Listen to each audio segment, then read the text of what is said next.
If he keeps coming on, I'm now looking to set him up for some kind of a preemptive strike, or I'm looking to cover. So my hands have to be up.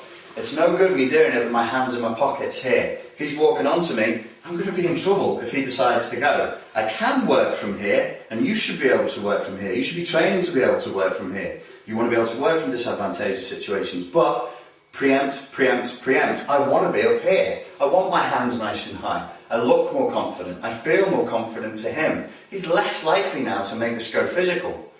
I've actually stopped fights just by doing that and just saying to people, having them walk onto me, trying to do, you know the thing, you know the drill, you've seen the script. It's a pre-fight ritual, and it looks like this. You've got a fucking problem with me. You've got a fucking problem. And they get me in your face and they're doing this fucking weird head pecking thing. And they keep walking onto you, and they're either trying to make you intimidated and back down, or they're building themselves up going, yeah, yeah, yeah, to the point where they then go for the strike.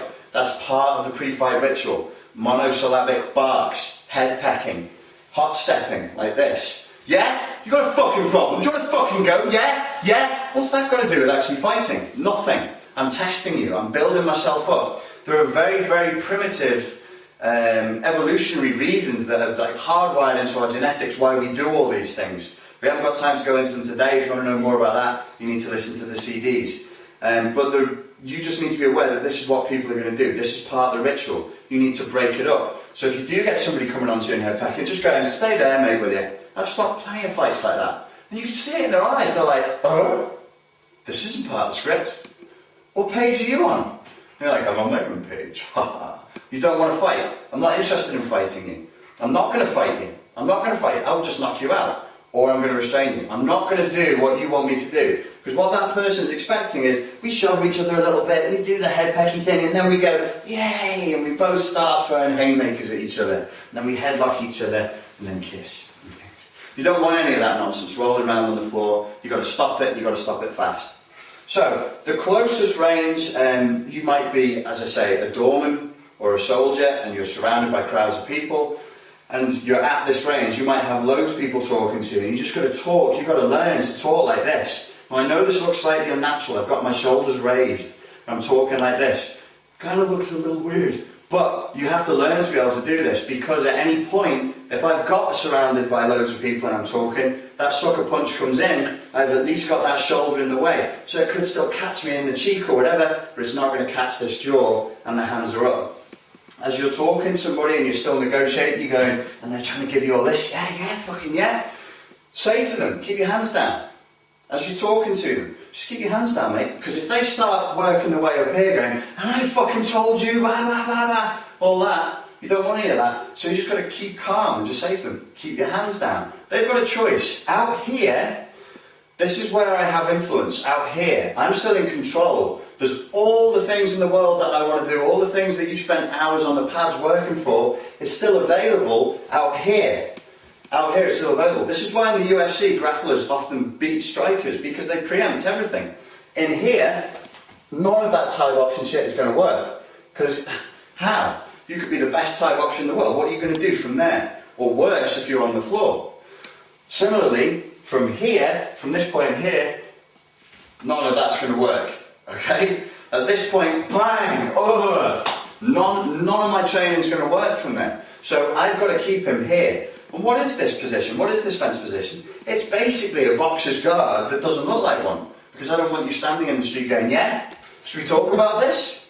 This doesn't look like a talking pose, does it? So you need to be down here. And get used to it. It might feel too gregarious for you. It might feel too flamboyant. Well, get over it. Learn to act. When you're practicing this kind of range, it's like an acting class. It's role play. You need to learn to act in every sense of the word. And this is the kind of way you want to be talking. You've got to have the ability, if people are getting a bit arsey with you, to go, oh fucking hell mate, I'm sorry I spilled your drink. And you need to learn to meta-communicate. There are the words coming out of my mouth, and then there's what I'm actually communicating on another level, via the context of the scenario. This is a whole field of study. As an example, I spill his drink. He turns around and goes, you just spilled my fucking drink. And I go, you know what mate, I'm so sorry. Let me buy you another one. Right? This is not afraid. You know what? I'm such a dickhead. I'm leaning all over him. I'm letting him feel the weight of my body. I am quite comfortable being physical with this guy. If you feel that's appropriate. If he really wants to mash me from here, he can mash me, he could bite my ear off, glass ashtray in the face and all the rest of it. It's a judgment call. I might think, this guy's just a bit leery. I just need to let him know what the score is, buy him a drink and then go on my way. Because if you spill somebody's drink, you should buy him one back. Fair's fair. So I spill his drink, oh fuck, I'm so sorry mate, I'm pissed as a fart. What do you want? And make him look that way, okay? Here's another very important point. You watch brilliant therapists, the world's greatest therapists. Okay, classical therapy is like this. Tell me about your problems. Or the person lies down, lower than you, and you go, tell me about your problems. World-class therapists, you want to know how they work? They work like this. Either at the side, talking, or they sit next to them. Let's look at this problem together. Okay? This is not a confrontational stance. We're now sat side by side.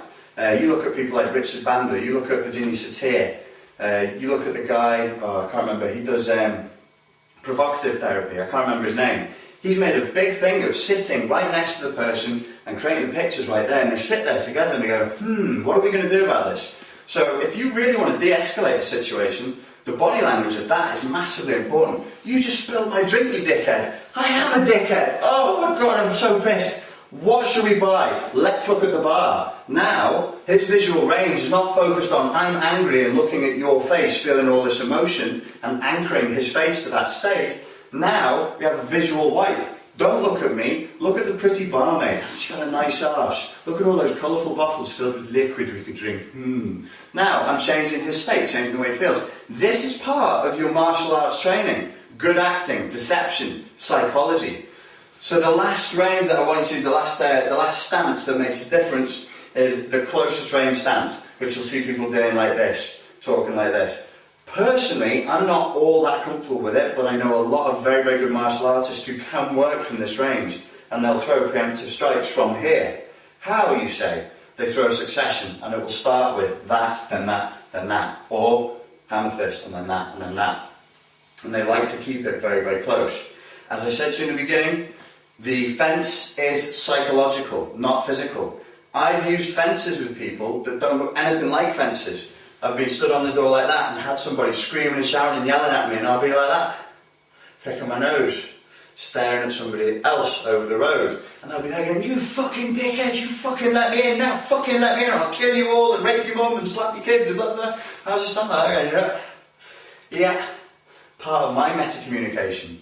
Okay, what's he expecting? If somebody's at a door, screaming at a doorman, they've probably done it before, and they expect a response. They respect either, will you, yeah, fuck, and then fight, or, ooh, get scared. They don't expect, yeah, okay, fine. Now, don't do this if you're inexperienced. I know what I'm doing. And as I'm stood there, inside my head, looking very, very casual, going, yeah, checking my phone, checking my text, I am completely ready. I'm totally, totally ready. And in my mind, I'm thinking, if he moves, I'm going to ram his head into that bus stop, like 50 metres down. That's my intention. He will feel that intention if he's switched on. If he's switched on, and he'll eventually walk away. I've even done this. Had a guy stood right next to me, screaming, shouting and yelling. Shoelaces, mate.